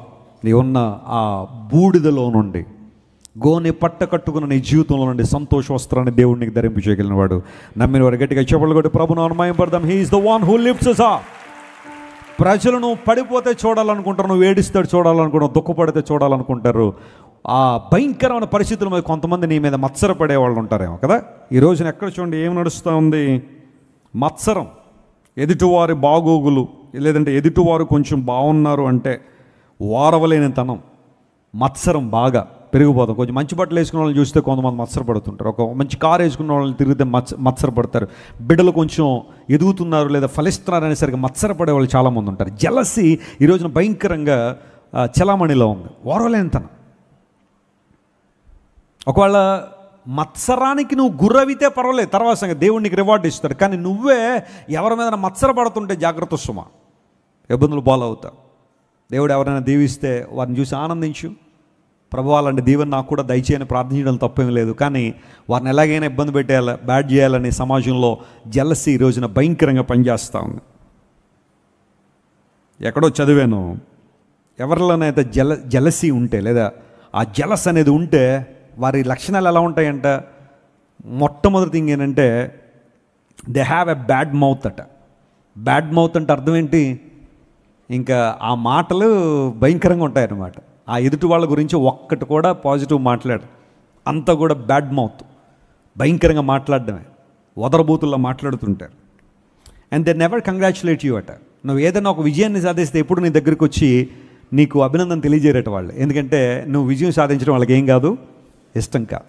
నీ పిల్లలు స్టేట్ ర్యాంక్ వచ్చినా కానీ వస్తుందా అప్పుడప్పుడు, ఏదో అదృష్టం అలాగే ఏం చేసింది, కలిసి వచ్చింది. మనోడు అత్యవసర మార్కుల్లో 35 మార్కులు తన్ని పాస్ అయితే మావాడు 1 మార్కులు మిస్ అయిపోయాడు స్టేట్ ర్యాంక్ అంటారు. ఎదుటి వాళ్ళు స్టేట్ ర్యాంక్ సాధించినా కానీ ఏం చేయలేరు చెప్పండి, అభినందించలేరు. They never congratulate the successful people. వాళ్ళు ఎప్పుడూ కూడా అభినందించరట, ఎవరిని కూడా అభినందించినంటే వాళ్ళకి ఇష్టం ఉండదు. మళ్ళీ దానికి కవరింగ్ ఏంటంటే నేను అభినందించే వాళ్ళు చెట్టెక్కేసి కూర్చుంటారని అభినందించరని అంటారు చాలామంది. అది కాదు వాస్తవం, నీకు లేదు, అసలు మనసులో లేదు. You never congratulate somebody who has done good things. And they're very curious about knowing bad news అట. నీ ఇంట్లో కానీ నీ దగ్గర కానీ ఏదైనా ఒక బ్యాడ్ థింగ్ ఏదైనా జరిగితే they are very curious about knowing it. వాళ్ళకి అర్జెంట్గా తెలిసిపోవాలి ఎవ్రీ డీటెయిల్తో సహా. వాళ్ళ ఇంట్లో ఉన్న కంపు, వాళ్ళ ఇంట్లో ఉన్న ఆ భయంకరం అంతా కూడా ఎవరికి తెలియకూడదు, గడప దాటి బయటకు రానివ్వరు. కానీ ఎదుటివారి గురించి ఒక చిన్నది ఏదైనా ఉంటే దాన్ని కథలుగా చందమామ బాలమిత్ర కథలు ఉండే పూర్వదినాల్లో అలాంటి కథలుగా చెప్పేస్తారట. మొత్తం ప్రపంచం అంతా తిరిగి ఏ పని ఉన్నా లేకపోయినా వాళ్ళింటికి వీళ్ళింటికి they carry that bad news to all others. They always curious about something happening bad in their family. అలాంటి అనుభవం. ఆ తర్వాత ఒక వ్యక్తిని ఎవరైనా హ్యూమిలియేట్ చేస్తే, అంటే ఎవరైనా హీనపరిస్తేనట వీరు చాలా ఆనందిస్తారట, చాలా సంతోషపడతారట. పైకి చెప్పలేకపోయినా చాలామంది ఏం చేస్తారట, సంతోషపడతారట. ఒక వ్యక్తిని ఎవరైనా నిందిస్తూ ఉంటే, అవమానిస్తుంటే వాళ్ళు పక్కన చేరి చాలా ఆనందపడుతుంటారు మనసులో. అది కూడా ఒక మత్సరానికి ఒక సూచన. ఆ తర్వాత ఎప్పుడూ కూడా క్రిటిసిజం చేస్తుంటారు లేదా క్రిటిసైజ్ చేస్తూ ఉంటారు. పాజిటివ్ క్రిటిసిజం అనేది ఎప్పుడు మంచిదే. ఒకవేళ ఒక వ్యక్తి ఇంప్రూవ్ అవ్వాలన్నప్పుడు బాబు ఇదిగో ఇలా చేస్తే బాగుంటుంది, ఇలా ఉంటే బాగుంటుంది అని చెప్పడం ఓకే. కానీ some people they always criticize about something. ప్రతి చిన్న విషయానికి కొంతమంది క్రిటిసైజ్ చేసి అలవాటు నేర్చుకుంటారు. నాకు అనిపిస్తుంది అలాంటి వాళ్ళు రేపు పొద్దున పరలోకానికి వెళ్ళిన తర్వాత కూడా చెప్పండి ఏం చేస్తారు, క్రిటిసైజ్ చేస్తూ ఉంటారేమో. మత్సరము ఈ రోజున చాలా కుటుంబాలను పాడు చేస్తుంది. ఒకవేళ అలాంటి వ్యక్తిగానే ఉన్నావా, ఈరోజు నువ్వు మారాలా, దేవుని దగ్గర నువ్వు రావాలా, దేవునికి నిన్ను సమర్పించుకోవాలి. ఒకవేళ నువ్వు ఎవరి మత్సరానికైనా గురవుతుంటే దేవుని సేవకుని జీవితం, దేవుని బిడ్డ, నువ్వు కంగారు పడద్దు, కృంగిపోవద్దు. ఎవరు నిందలేశారని, తక్కువగా మాట్లాడారని నీ స్థాయిని మనుషులందరూ తక్కువ చేసి మాట్లాడచ్చు. యోసేపు జీవితంలో బహుశా అదే జరిగి ఉండొచ్చు. ఒక బానిస పిల్లవాడురా, భయంకరంగా యోసేపును చూసి చాలామంది మాట్లాడుకున్నారు. కానీ ఒక రోజున ఎవరైతే యోసేపు కూర్చోకూడదని కుర్చీ లాగేశారో వాళ్ళే కుర్చీలు పట్టుకొచ్చేసారు యోసేపు. దేవుడు నా మనస్తోత్రం కలను గాక. అయ్యా రాజా కూర్చోండి అయ్యా. ఈరోజు నేను చెప్తున్నా, ఎవరైతే నీకు ప్రయోజనాలు రాకూడదని, ఉన్నతమైన స్థానం రాకూడదని నీవు కూర్చోవలసిన కుర్చీలు లాగేస్తున్నారో, దేవుడు ఒకరోజు నేను సింహాసనం మీద కూర్చొని పెట్టబోతున్నాడు. దేవుడు నా మనస్తోత్రం కలుగును గాక. నీ బిడ్డలను దేవుడు హెచ్చించబోతున్నాడు. ఏ బిడ్డలైతే అవమానం గురవుతున్నారో ఆ బిడ్డలే అనేక మందికి ఆదర్శవంతంగా ఉండబోతున్నారు. నమ్మిన వారు చెప్పలు కూడా దేవుని మహిమపరచండి. This is the word of God. ఆదరించే దేవుడు మనుషులు మాటలతో ఆదరిస్తారేమో, కానీ దేవుడు క్రియల ద్వారా ఆదరించే దేవుడు ఆయన. Holy Spirit is our comforter. పరిశుద్ధాత్మ దేవుడు మనల్ని ఆదరించే దేవుడు. చివరికి ఒక మాట చెప్పి నేను ముగిస్తాను. యాక్ట్స్ చాప్టర్ 1:8 పరిశుద్ధాత్మ దేవుని యొక్క పరిచర్య. ఆయన మనకు నూతన స్వభావాన్ని ఇస్తున్నారు, ఆనందాన్ని ఇస్తున్నారు, ఆయన మనకు ఆదరణ దయచేస్తున్నారు. ఆ తర్వాత పరిశుద్ధాత్మ దేవుని యొక్క పరిచర్యలో మరొక శ్రేష్టమైన అంశం ఏంటంటే ఆయన మనకు శక్తినిచ్చేవాడని బైబిల్లో రాయబడింది. అయినను మీరు పరిశుద్ధాత్మ మీ మీదకు వచ్చినప్పుడు మీరు శక్తి నొందెదరు గనుక మీరు యెరూషలేములోను యోదయలోను సమరయలోను దేశమంతటా భూదిగంధములందంతటా నాకు సాక్షులయ్యున్నారు. నాకు ఎలా ఉంటారు? మీరు సాక్షులై ఉంటారు. When the Spirit of God has come upon you, you shall be my witnesses. మీరు నా సాక్షులుగా ఉంటారన్నాడు. చెప్పండి, మనందరం ఎవరి సాక్షులు? దేవుని సాక్షులు. మనం యేసు క్రీస్తు ప్రభు సాక్షులం. We are the witnesses for God. చాలాసార్లు మీకు చెబుతున్నాను, సాక్ష్యం చెప్పడం వేరు, సాక్షిగా బ్రతకడం వేరు. Praise the lord. సాక్ష్యం చెప్పాలి, కాదంటలేదు, అందరం చెప్పాలి. మన రక్షణ సాక్ష్యం చెప్పాలి, దేవుడు మనకి ఏదైనా స్వస్థత చేస్తే ఆ సాక్ష్యం చెప్పాలి, విడుదల సాక్ష్యం చెప్పాలా, విజయం ఇస్తే ఆ సాక్ష్యం చెప్పాలి. అన్నిటికన్నా ప్రాముఖ్యంగా మనమే దేవునికి ఎలా ఉండాలి? సాక్షిగా ఉండాలి. నీ స్కూల్లో, నీ యూనివర్సిటీలో, నువ్వు పనిచేస్తున్న స్థలంలో, నువ్వు చదువుకున్న కాలేజీలో, నువ్వు వెళ్తున్న సంఘంలో, నువ్వు ఉన్న ఏరియాలో నువ్వు సాక్షిగా దేవుని కోసం నిలబడాలి. You are the witnesses of God. దేవుని సాక్షిగా నువ్వు బ్రతకాలి. చర్చ్ ఫాదర్స్లో ఒక ఆయన ఉండేవాడు, అతని పేరు ఇగ్నేషియస్. అందరూ చెప్పండి, అతని పేరేంటి? ఇగ్నేషియస్. ఇలాంటి వాళ్ళ పేర్లు కొంచెం తెలుసుకోవడం మంచిది. మనకు వాళ్ళ పేర్లు వీళ్ళ పేర్లు బాగా గుర్తుంటాయి, కానీ ఇలాంటి వాళ్ళ పేర్లు కూడా గుర్తుపెట్టుకోండి. ఈయన ఇగ్నేషియస్ ఆఫ్ యాంతియోక్ అంటారు. ఈయన ఒక లెజెండ్ ఏంటంటే యోహాను గారి శిష్యుడు అని కొంతమంది చెబుతారు. Ignatius, Clement, Polycarp and Ignatius. ఈ ముగ్గురు పేర్లు మీరు ఎప్పుడు మర్చిపోవద్దు. One of the wonderful people. Church fathers అని పిలుస్తారు వీళ్ళని.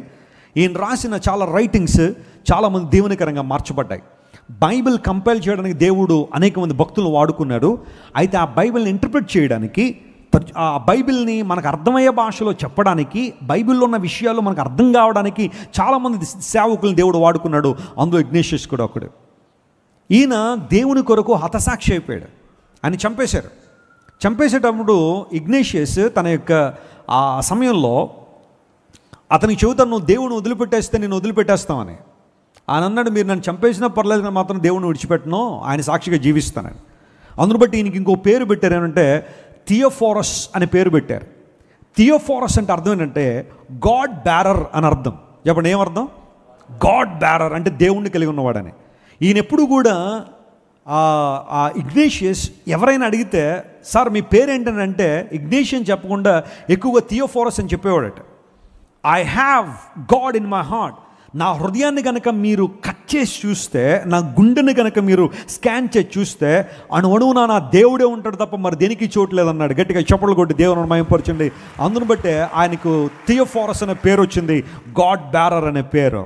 ప్రభువు కోసం జీవించాడు, ఆయన సాక్షిగా బ్రతికాడు, ఆఖరికి దేవుని కొరకు హతసాక్షి అయిపోయాడు. దేవుని ప్రజలారా, ఈరోజు మనం దేవుని సాక్షులుగా ఉండాలి అంటే, ఆయన సాక్షులుగా మనం బ్రతకాలంటే మన సామర్థ్యం దేవునికి ఇవ్వాలి, మన సొమ్ము దేవుని రాజ్యంలో వాడబడాలి, మన యొక్క తలాంతులు దేవుని కోసం వాడబడాలి. పరిశుద్ధాత్మ ద్వారా మనకి ఇవ్వబడిన కృపా వరాలను ఆయన మహిమ కొరకు, సంఘ అభివృద్ధి కొరకు, సంఘ క్షేమాభివృద్ధి కొరకు మనం వాటిని వినియోగించు వారమై ఉండాలి. కానీ దేవుడిచ్చిన వరాలను బట్టుకెళ్ళి కప్పిబట్టే పరిస్థితిలో మనం ఉండడానికి వీళ్ళే. దేవునికి ఏ తలాంతు ఇస్తే ఆ తలాంతును దేవుని కోసం వాడాలి. నువ్వు చేస్తుంది మనుషుల కోసం కాదు, మనుషుల మెప్పు కోసం కాదు. కొంతమంది వారు చేయగలిగేది కూడా చేయకుండా మౌనంగా ఉండిపోతూ ఉంటారు. అది ఏ పనైనా కావచ్చు. నేను ఎందుకు చేయాలా, నేను చేస్తే జాన్ వెస్లీ గారికి లాభం, నేను చేస్తే దైవజనుల అపోస్తలులు జోసెఫ్ విజయ్ కుమార్ గారికి లాభం, నేను చేస్తే క్రైస్ట్ వుడ్ సెంటర్ డెవలప్ అవుతుంది. అలాంటి ఆలోచనలు చాలామంది ఉండి దేవుని కోసం చేయలేకపోతున్నారు. చేయండి, ఏం పర్వాలేదు. క్రైస్ట్ వుడ్ సెంటర్ డెవలప్ అవడం అంటే మనందరం డెవలప్ అయినట్టే. స్తోత్రం కలుగును గాక. దేవుని సంఘం దేవుని ద్వారా ఏర్పాటు చేయబడిన పరిచర్య ఇది. మనుషుల ద్వారా ఏర్పాటు చేయబడింది కాదు. మనుషులు పిలిస్తే రాలా దేవుని సేవ కోసం. దైవజనులు ఒక సెక్యూర్ జాబ్ వదిలిపెట్టి దేవుని సేవకు వచ్చారంటే ప్రభువు పిలిచాడు కాబట్టే. మా తండ్రి గారి వెనకాల 4 చెల్లెళ్ళు, 2 తమ్ముళ్ళు, 2 తల్లిదండ్రులు, మొత్తం 8 మంది ఆయన శాలరీ మీద బ్రతకాల్సిన ఆ రోజుల్లో ఉద్యోగం వదిలిపెట్టేశారంటే ఎంత సమర్పణ కావాలి, ఎంత సమర్పణ కావాలి. చాలామంది తెలియక, బహుశా కొంతమంది తెలియక మాట్లాడుతుంటారు, జాన్ వెస్లీ గారు కావచ్చు, లేదా ఈ కుటుంబం డబ్బుల కోసం సేవ చేస్తున్నారని. ఆ ఛాన్సే లేదు, ఆ అవకాశం లేదు. ఎందుకోసం అంటే మా తండ్రి గారు ఉద్యోగం వదిలిపెట్టి దేవుని సేవకు వచ్చారు. బ్లెస్సీ వెస్లీ గారు మీలో చాలామంది తెలుసు, ఆమెకున్న సెక్యూరిటీ జాబ్ వదిలిపెట్టి దేవుని సేవకు వచ్చింది. పాల్ ఇమ్మాన్యుయల్ గారు కూడా 1 ఇయర్ జాబ్ చేశారు వైటీస్ అనే కంపెనీలో. ఆయన MBA పూర్తి చేసిన తర్వాత 1 ఇయర్ జాబ్ చేశాడు. ఆయన జాబ్ వదిలిపెట్టి దేవుని సేవకు వచ్చారు. మా అక్క కూడా బీఎడ్ చదువుకుంది, ఎలాగైనా ఆ టీచర్ జాబ్ సాధించాలని. చిన్నప్పటి నుంచి మా అక్క ఒక కళ ఏంటంటే టీచర్ అవ్వాలని. యూజువల్గా స్త్రీలకి టీచర్లు అయితే విద్యార్థులను బాగా కొట్టేచ్చని ఆలోచన ఉంటుంది మీలో.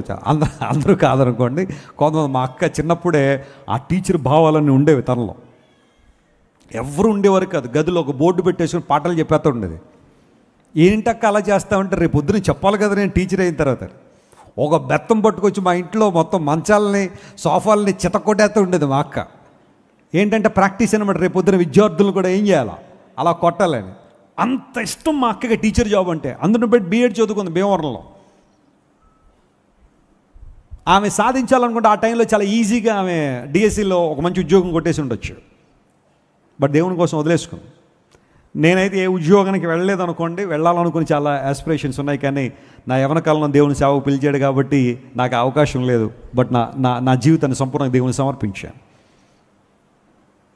ఎందుకు ఈ మాట చెబుతున్నాను తెలుసా? దేవుని కొరకు వాడబడుతున్నప్పుడు కొన్నిసార్లు నిందలు రావచ్చు, అవమానాలు రావచ్చు, మనుషులు తక్కువగా మాట్లాడచ్చు. వాళ్ళు తక్కువగా మాట్లాడారని చెప్పి నువ్వు ఆగిపోవడానికి వీల్లేదు. నీ సామర్థ్యాన్ని తక్కువ చేసి మాట్లాడచ్చు కొంతమంది. నిన్ను కంపేర్ చేసి, ఎవరితోనో కంపేర్ చేసి మార్కులు వేసేవాళ్ళు ఉండొచ్చేమో, కానీ బైబిల్ సెలవిస్తూ ఉంది, focus on God, be a witness on to God. నీవు చేసే పని దేవుని కొరకు ఎప్పుడూ ఆపొద్దు. నువ్వు అలా దేవుని కొరకు నిలబడితే నీ ఆశీర్వాదాలు కూడా దేవుడు అలాగే కుమ్మరిస్తాడు నీ మీద. Hallelujah. God will use you for his glory. తన మహిమ కొరకు నేను వాడుకునే దేవుడు ఆయన. Don't be silent my friend, you are working for God. నువ్వు దేవుని కోసం పనిచేస్తావు, నిశ్శబ్దంగా ఉండొద్దు. చేయి, what you can do it for God and God will bless you. చెప్పండి, 5 విషయాలు చెప్పాను. పరిశుద్ధాత్మ దేవుడు ఏం చేస్తారు? మొట్టమొదటిగా ఆ వెనకాల ఉన్న వాళ్ళు చెప్పండి. పరిశుద్ధాత్మ దేవుడు ఏం చేస్తారు?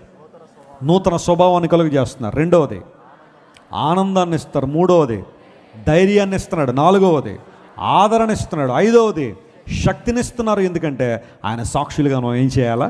బ్రతకాలి.